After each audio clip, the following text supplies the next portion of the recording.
excuse me, but Plan A would not. So ambulance runs, which currently stay in San Clemente, would now be transported out of the area and go to a very busy trauma center. So the big difference between an urgent care center in the state of California and emergency room is we could no longer be a paramedic receiving center in the state of California. Thank you. I believe Senator Nguyen had a question, and we're going to go back to Senator Roth, but Senator Nguyen. I kind of a question and comment. I appreciate my colleagues talking about the bigger picture, but let's step aside away from that a little bit, because we're talking about lives. We're talking about the people who live in those areas that need the emergency room. So, you know, I hope that when we do things like this, especially when it involves lives, when emergency comes, we all as individual want to get to the emergency room. We don't want to be transported out. We want to be near our homes, especially we have to be there for weeks. And then our families would have to come and visit us. And so, you know, I hope that, you know, when we're looking at this and trying to come up with compromises, putting up barriers and saying, you know, that it is impossible, that if we continue the discussion, something can happen. Well, we talked about this last year. And we need to do something about this hospital, because the lives in that area, not just the people within San Clemente, but in that area, needs to have something for them to know that they can get to when life is at risk. And, you know, and when you say, you know, get them back to the other plan so they don't, you know, or don't allow them to bill Medicare. Well, what are we going to do with those individuals then? I mean, I've been fighting for Medi-Cal and Medicare, and what now you're telling, I mean, because, you know, I used to be on Cal Optima board, and the challenge we always had with South County, in Orange County, we can't get enough providers down that way. In my district, you know, I'm so blessed, we had a lot of people, and quite frankly, my Senate district is 40-something% of Medi-Cal and Medicare in Orange County. But, you know, now we're talking about, oh, well, then don't bill Medicare. Well, what are we gonna do with those patients, South County? What, are you gonna send them over to North County or my area, which is at minimum 45-minute drive? If you can get out of the freeway on the 405, it is the most congested freeway in this nation. So when we are talking about some of these conversations, I really would like you to look at the bigger picture, but narrow it down, though, to these lives that we're talking about that we're affecting. And I plead you to reconsider some of your positions. And I haven't been in these discussions, but, you know, this bill has been here last year, but the problem existed over a year or two ago. So this and we got to do something about it, or somebody find a billionaire. Maybe if I win a lottery tonight, I will build my own hospital there then. You know, and that's the thing is I mean, it's, you know, resources are scarce. The policy, you know, we can all discuss past policy, good or bad. Everybody has their own opinion with it.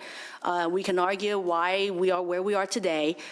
But let's just narrow it down, look at the lives of these individuals, and don't separate those who pay privately and those who are on Medicare. Don't do that, because when you start doing that, you're then segregating and moving these people out and saying one is better than another. So I hope we don't get into those discussions.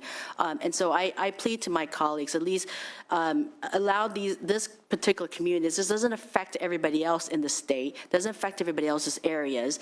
And we on this committee have dealt with things that, you know, has nothing to do with our own areas. This doesn't affect my district at all. But I do know that, you know, it does affect those people, and they're not that far away from us. I am in Orange County as well.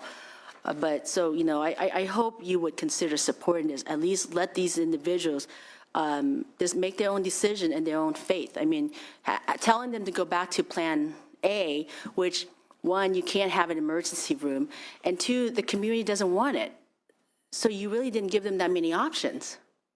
It doesn't, you know, so I hope we can at least support this and let the process go forward as we still continue to have that discussion, because wasn't it this week or next week we have our deadlines that has to move through the House of Origin.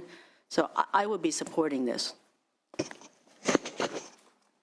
believe Senator Roth and then Senator Monty have a comment.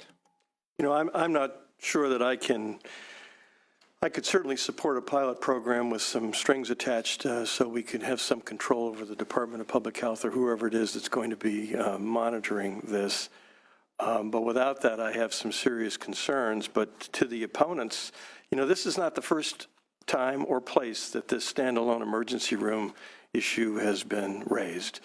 I was actually stopped in the post office by a board member on a hospital in the 31st Senate District who asked me this very question before I even knew what a standalone emergency room concept was all about. And then I sat on an EMS panel down there that the Hospital Association put together with some other groups to talk about issues on congestion and healthcare delivery in the state. So I guess my question to you is, if it's properly designed, would you be in a position to support a pilot project that not only analyzes the standalone emergency room concept, but takes a look at expanded paramedic scope of practice responsibilities with respect to triage and delivery to urgent care facilities? Because if you say no, then your feet are in concrete in a healthcare delivery environment that is changing, and you're going to watch the world spin around in front of you, and you're going to be in the same place. And we're going to have the same problems in the state of California, because hospitals, some hospitals in the Valley, hospitals in inland Southern California, perhaps hospitals in Los Angeles are having difficulty, and we cannot force them to stay in business. And you can talk about profit margins all you want, but people get to make decisions with what they do with their money and whether they stay in business or not. And we have to find a different way to deal with the healthcare needs of the population of the state of California, in my opinion, or at least we need to take a look at it. We need to identify whether, in fact, confusion is going to be a major problem for consumers who are walking in the front door of emergency rooms as opposed to having paramedics deliver them to the emergency room in an ambulance. We have to study these issues, and we have to determine what the best way is to deliver these services. And that's a speech rather than a question, for which I apologize. I was trained to ask questions. There is a pilot currently underway. I just want to mention around community paramedicine. So that issue is being studied by OSHPD currently. Thank you, Mr. Chair. Senator Money. Thank you, Mr. Chair. I appreciate the comments from all stakeholders here, from all perspectives, but I do take exception to kind of the casual dismissal of what we've developed as standards to call an emergency room, an emergency department that. And the fact, when we talk about wanting to save lives, what happens if somebody's brought in an ambulance to a place called an emergency department? They need emergency surgery and blood transfusion, and because it's not provided, they have to be transported, having lost all the time of the false start and potentially losing their life because of the misinformation or the expectation of what they're going to find at an emergency room. To me, this isn't semantics, and it's not trying to block something for a technical reason. This is a life and death difference potentially as well. I like Senator Roth's idea. I know we're short on time for legislation, but it does seem that this is a community with resources, that it's an operating facility that's apparently operating with a profit margin. And what does it take to build a freestanding ER to the point where emergency surgery, does that require a hospital annex to conduct the surgery or to do a blood transfusion? Because it may be great 75% of the time, 90% of the time, but for that family, I think you face huge liability issues. If somebody's delayed and can't get the service they need when they think they're coming to an emergency room and then get told, no, we can't take care of you. And that's not going to be the walk-in. That's going to be somebody who's brought by a family member in crisis or in an ambulance. So I'm troubled by the precedent we set, and in the name of the pressures on the healthcare system, I don't think our starting point should be denigrating the standards we've established for an emergency room to be called an emergency room. So, like Senator Roth, that was not a question, but more of a comment. But I would hope there could be a path to developing the facility in a manner that would meet minimal criteria to be called an emergency room, and if that's not possible, then don't call it an emergency room. Any other questions from any of the members? Yes, Senator Wolk. Just a very brief comment. I agree with everything everyone has said here, which makes this a real conundrum for me. I would really like to hear from the chair. I'm sure who has weighed this. We've talked about this after the last hearing that was held, and I think at the time I said I hope that there would be, there was work to be done, but I was hoping that there would be some resolution to this. But I'm curious about, I appreciate the fact that you went to the facility, looked at the community, and have talked to people, and that was really conscientious of you as a chair, and I'd really like to hear more about your recommendation. Sure. So with regard to how we deliver healthcare, yes, it's an evolving and ever-changing. To say that our emergency rooms are efficient, they're not. We have more individuals that go get primary care when they shouldn't, and I totally agree with Senator Roth that we should look at how do we triage out in the field to get them to the most appropriate, and with the Affordable Care Act, how do we get more individuals to utilize the system the most efficiently way. If you look at an ER is for an emergency. It's not for primary care, and it's not the most efficient, and it's the most expensive form of healthcare. So I understand the concerns that the community has. I went down, spent the afternoon, but my concerns that I have with this current proposal is you have an entity and a hospital that is choosing to change that or close it to a urgent care, but you have a community that doesn't want to allow that to do that, so they want to make an exception to have a standalone emergency room. Well, I think the concern I have is if we have standards set up for an emergency room, putting aside all the problems we have with healthcare and its efficiency, then we should have that facility provide those services as an emergency room, which is blood transfusion, which is transportation, which is surgical. Now, I understand there is an economic dilemma that there is within the city, and my heart goes out. And I'd be willing to talk to you about maybe pilot programs or work collaboratively, but I don't see us resolving this here today. So I'm not going to vote for the bill. I mean, I'm going to not vote as opposed to no, but I'm going to be not voting at this time.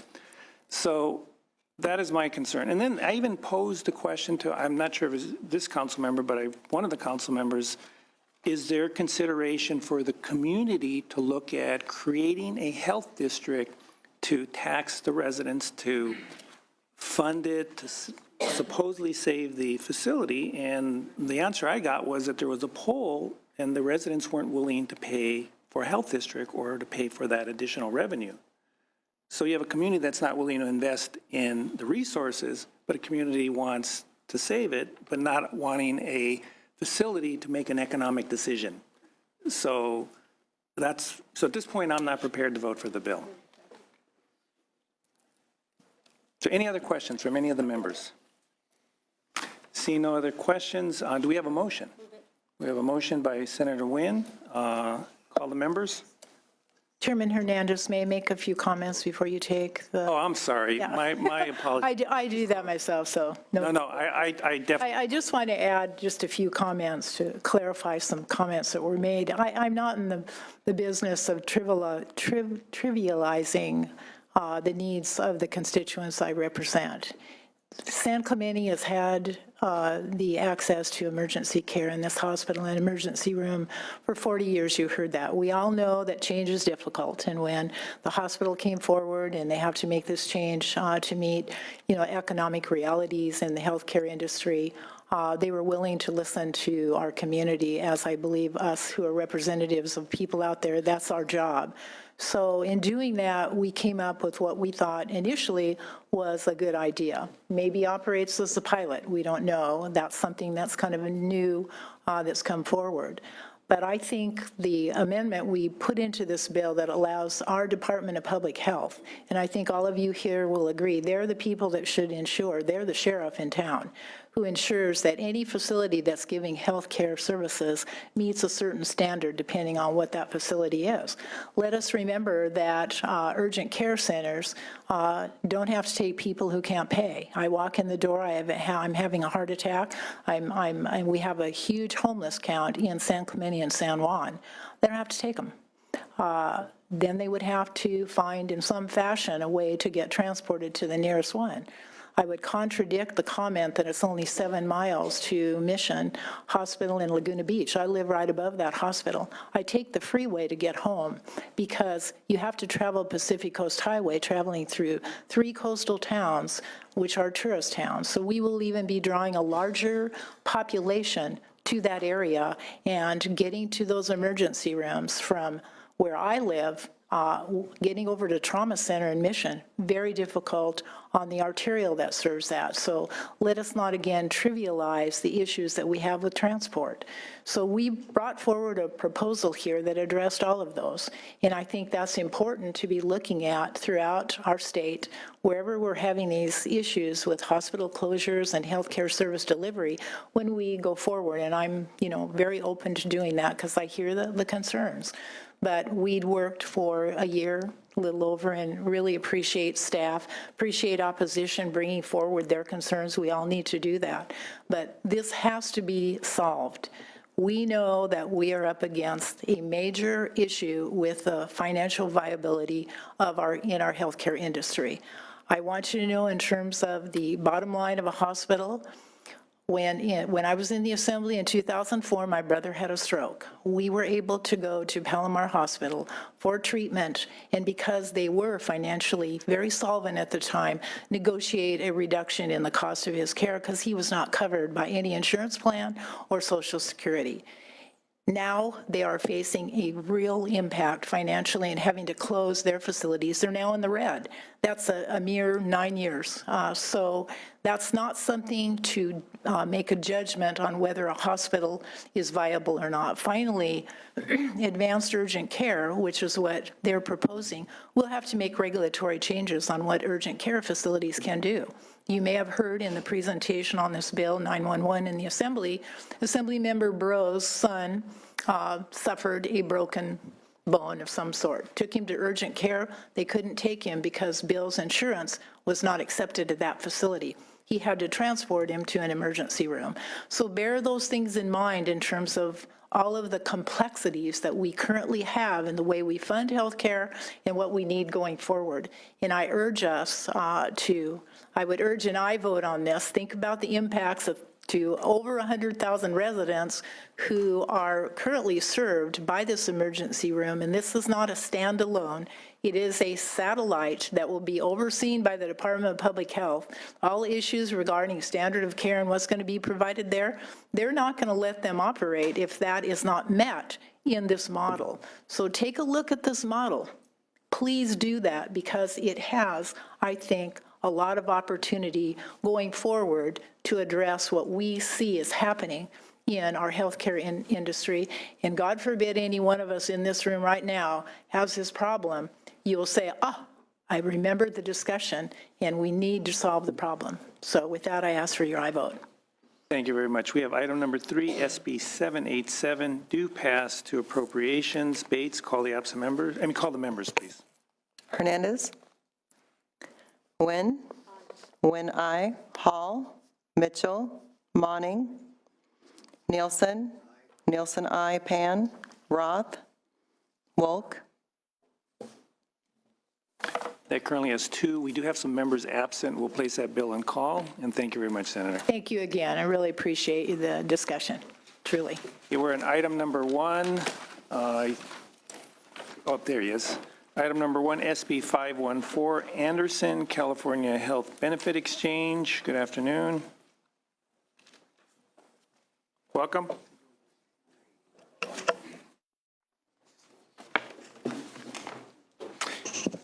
Thank you, Mr. Chair, Senators.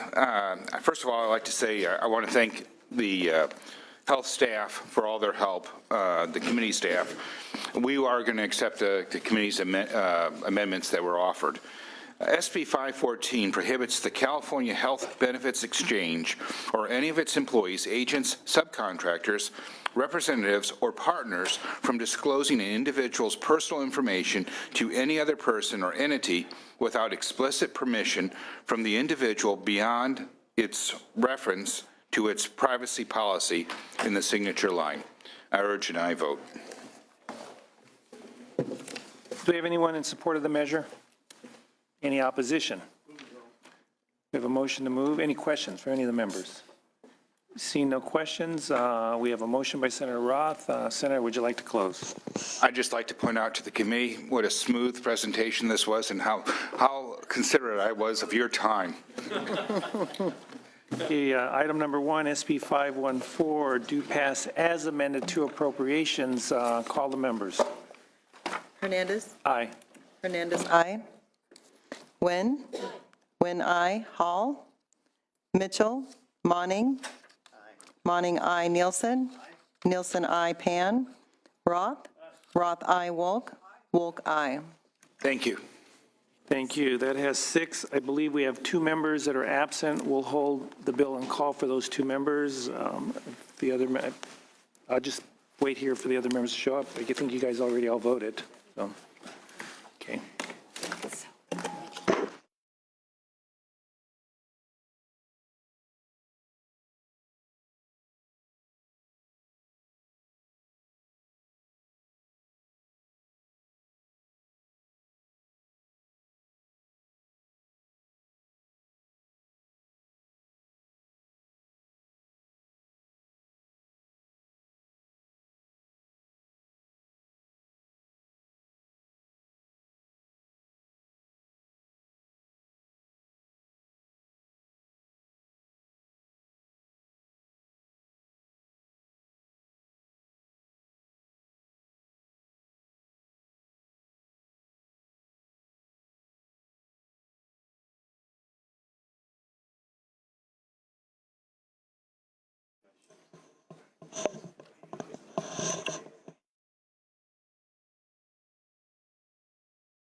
We're going to go ahead and lift the calls. We only, Senator Mitchell has indicated she won't return. I don't know when Senator Hall's going to come back, so we're going to go ahead and start with item number 1, SB 514, due passes amended appropriations. Call the absent members.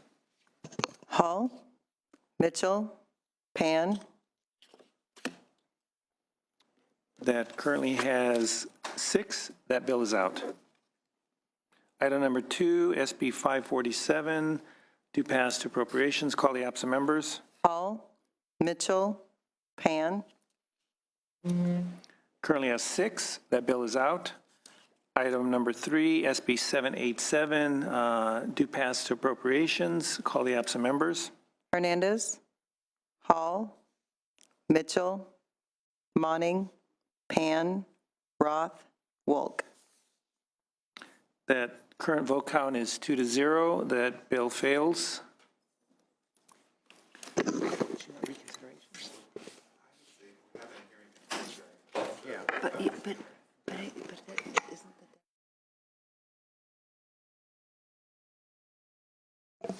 Okay, the author has requested reconsideration. Granted, that concludes the business of the day, and we are adjourned.